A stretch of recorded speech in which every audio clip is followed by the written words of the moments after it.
आइए वंदे भारत की शुरुआत करते हैं और सबसे पहले बात उत्तरकाशी टनल को लेकर, जिसके अंदर पहुंच चुकी है एनडीआरएफ की टीम। और इस वक्त की सबसे बड़ी खबर यही है, मजदूरों के रेस्क्यू के लिए टनल में गई है टीम एनडीआरएफ की और आज देर रात तक रेस्क्यू पूरा होने की उम्मीद है।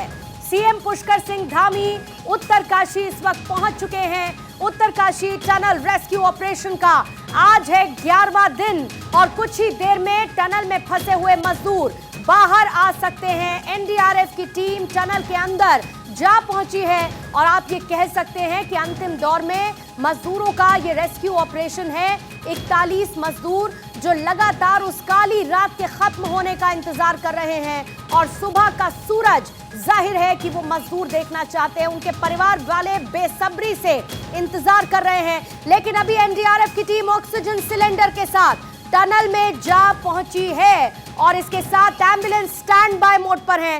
तस्वीरें इस वक्त हम आपको दिखा रहे हैं। एनडीआरएफ की टीम जिस तेजी के साथ मजदूरों को बचाने की जद्दोजहद में लगी हुई है, एक्सपर्ट्स की टीम वहां पर है।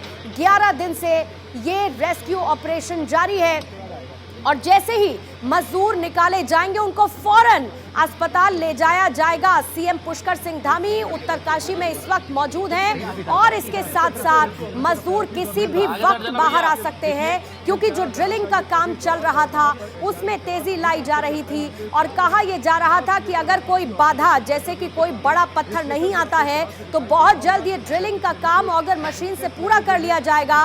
और खबर, अच्छी खबर इन एक्सक्लूसिव तस्वीरों के साथ ये है कि ऑक्सीजन सिलेंडर लेकर एनडीआरएफ की टीम टनल में जा पहुंची है। आज ये 11वां दिन और अब से थोड़ी ही देर बाद किसी भी समय मजदूर बाहर आ सकते हैं जो टनल में बीते 11 दिन से फंसे हुए हैं।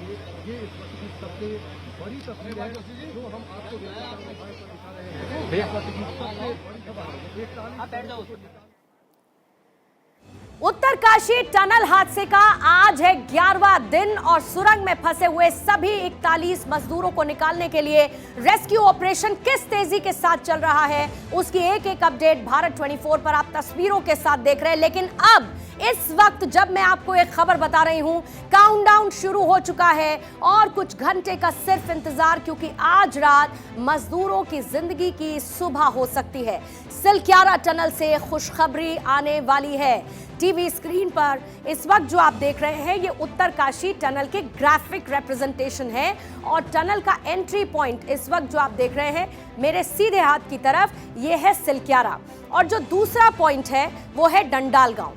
ये दोनों रिप्रेजेंटेशन ग्राफिक के जरिए आप समझिए कि किस जद्दोजहद के साथ एनडीआरएफ की टीम, एक्सपर्ट्स की टीम मजदूरों को निकालने के लिए दिन रात एक कर चुकी है और एंट्री पॉइंट से अमेरिकी ऑगर मशीन के जरिए तेजी से ड्रिलिंग की जा रही है।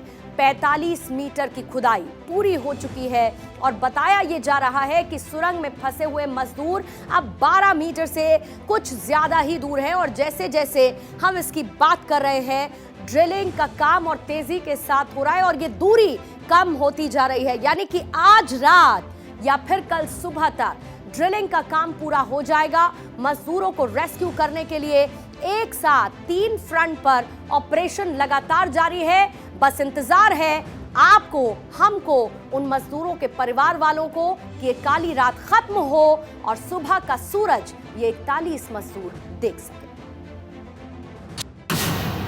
11 दिन बाद सुरंग से शुभ समाचार। ऑपरेशन जिंदगी में रफ्तार, अच्छी खबर का इंतजार। कामयाबी कुछ घंटे दूर, निकलने वाले हैं मजदूर। उत्तराखंड के उत्तरकाशी टनल हादसे की पीड़ितों को बाहर निकालने की योजना पर काम तेज कर दिया गया है। उम्मीद की जा रही है कि अब अगले कुछ घंटे के भीतर खुशखबरी सुनने को मिल सकती है। सिलक्यारा सुरंग में फंसे 41 मजदूर जल्द ही सूरज की रोशनी देख सकेंगे। मुझे आप लोगों को ये बताते हुए बेहद खुशी है कि पिछले 1 घंटे में हम जो काम कर रहे थे उससे हम एक और 6 मीटर की लेंथ इस ऑगर ड्रिल से पुश कर चुके हैं और मुझे पूरी आशा है कि आने वाले 2 घंटे में जब हम अगली फेज के लिए प्रिपेयर कर रहे होंगे हम तैयार होंगे कि हम और सुगमता के साथ और सफलता के साथ आगे वाला जो बचा हुआ काम है उसको पूरा कर ले। 11 दिन से 41 मजदूर सुरंग में फंसे हुए हैं। उन्हें रेस्क्यू करने के लिए लगातार प्रयास किया जा रहा है। अब उसमें सफलता मिलती दिख रही है। टनल के एंट्री पॉइंट से ड्रिलिंग जारी है। 800 mm का पाइप ड्रिल कर चुकी है। खबर ये आ रही है कि लगातार टनल में काम किया जा रहा है और 45 मीटर से ज़्यादा का ड्रिलिंग हो चुकी है, यानी कि मजदूरों तक पहुंचने की जो कोशिश है वो अंतिम चरण में है। अधिकारियों का साफ तौर पर कहना है कि जिस तरह से ड्रिलिंग चल रही है, अगर सब कुछ सही रहा तो निश्चित रूप से कल की सुबह बहुत महत्वपूर्ण होने जा रही है। रेस्क्यू ऑपरेशन के करीब पहुंचने की स्थिति को देखते हुए उत्तराखंड प्रशासन ने घटनास्थल पर 40 से ज्यादा एम्बुलेंस मंगवाई। इसके अलावा डॉक्टर्स की टीम भी पहुंच गई है। चिलियानी, सौड़, उत्तरकाशी और एम्स ऋषिकेश को अलर्ट मोड पर रखा गया है। मजदूरों को एयरलिफ्ट करने की भी व्यवस्था की गई है। सुरंग के पास सुरक्षा बढ़ा दी गई है। फिलक्यारा टनल में फंसे 41 मजदूरों को बचाने की कवायद अंतिम चरण में है। ऐसे में प्रशासन ने अब एम्बुलेंस को भी घटनास्थल पर बुला लिया है। साफ तौर पर है कि ये एम्बुलेंस पूरी साज सज्जा के साथ सुसज्जित है। टनल में 8 राज्यों के 41 मजदूर फंसे हैं। मजदूरों के परिजन इंतजार कर रहे हैं कि कब उनका बेटा सुरंग से बाहर निकल कर आएगा। सुरंग में बिहार के मुजफ्फरपुर का दीपक कुमार भी है। दीपक के परिजनों को जैसे ही खबर मिली, उसके बाद परिवार में मातम पसर गया। आंखों से आंसू थमने का नाम नहीं ले रहे। दीपक की मां अपने बेटे की सलामती की हर वक्त ऊपर वाले से दुआएं मांग रही हैं। दीपक के 6-7 महीना हो गया हुआ। वही में के एगो स्टाफ बोला, फोन किया कि दीपक के लिए हरबराना मत आंटी जी, बोलो दीपक थोड़ा टनल में फंस गया है।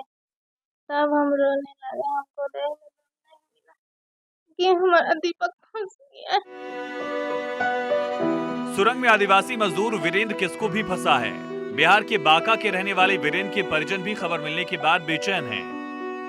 अभी सुरंग में, उत्तराखंड के सुरंग में फंसे हुए हैं।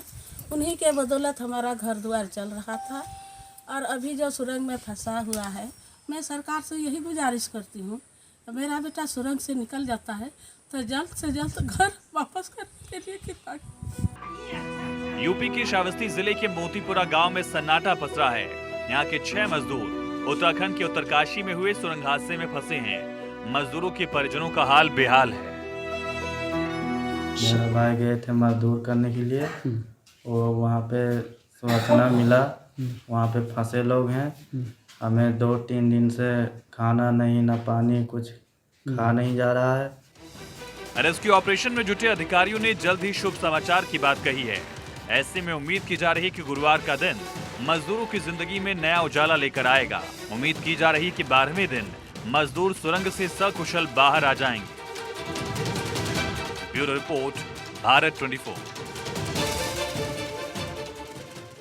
तो मेडिकल टीम अलर्ट पर हैं, एम्बुलेंसेज अलर्ट पर हैं और किसी भी वक्त ये बड़ी खबर, ये खुशखबरी आ सकती है। इस पर हमारी नजर रहेगी। लेकिन इसी बीच अगली खबर का रुख करेंगे। कांग्रेस नेता राहुल गांधी को प्रधानमंत्री नरेंद्र मोदी पर निजी हमला करने से बचना चाहिए और इसके कई कारण हैं जिनसे वो भी वाकिफ हैं और उनकी प्रचार टीम भी। तभी ये बहुत हैरान करने वाली बात है कि राहुल गांधी प्रधानमंत्री मोदी को पनौती बताने की बहस में पड़ गए।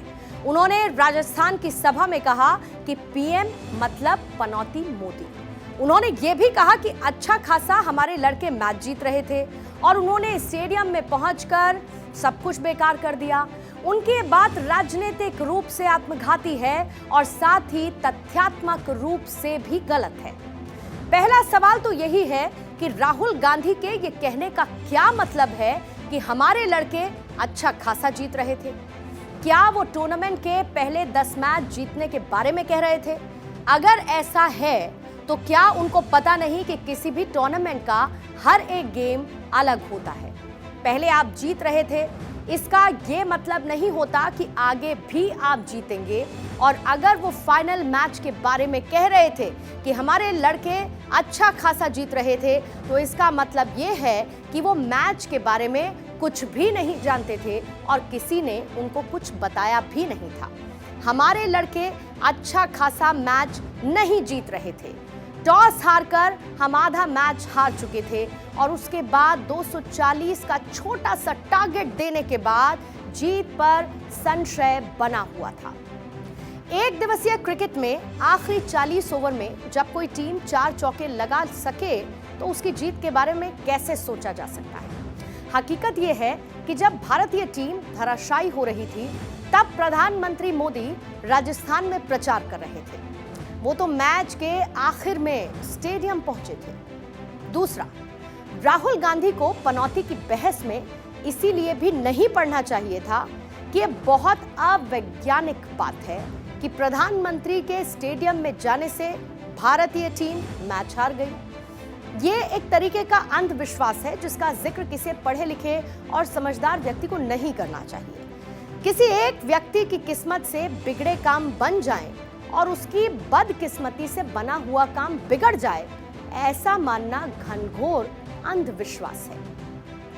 अगर राहुल गांधी जैसे नेता राजनीतिक विमर्श को इस स्तर पर ले जाएंगे तो इसका मतलब यह है कि पूरी राजनीति और देश व समाज भी अंधविश्वास और विवेकहीनता के दलदल में फंस रहा है। तीसरे, देश के प्रधानमंत्री को पनौती कहना देश के नागरिकों का भी अपमान करने जैसा है, क्योंकि प्रधानमंत्री पूरे देश का प्रतिनिधित्व करते हैं। कांग्रेस के नेता और राहुल गांधी के समर्थक इस आधार पर उनकी बात को जस्टिफाई कर रहे हैं कि मोदी ने भी तो राहुल को मूर्खों का सरदार कहा था।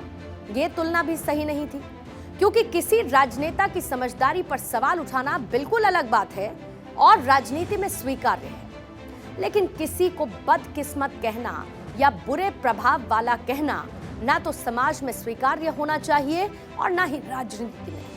इसी तरीके के अंधविश्वासों का प्रसार समाज में कई बुराइयों को पैदा कर देता है। चौथा, राहुल गांधी को इस बहस में इसीलिए भी नहीं जाना चाहिए क्योंकि प्रधानमंत्री मोदी के ऊपर किया गया निजी हमला हर बार कांग्रेस के खिलाफ जाता है।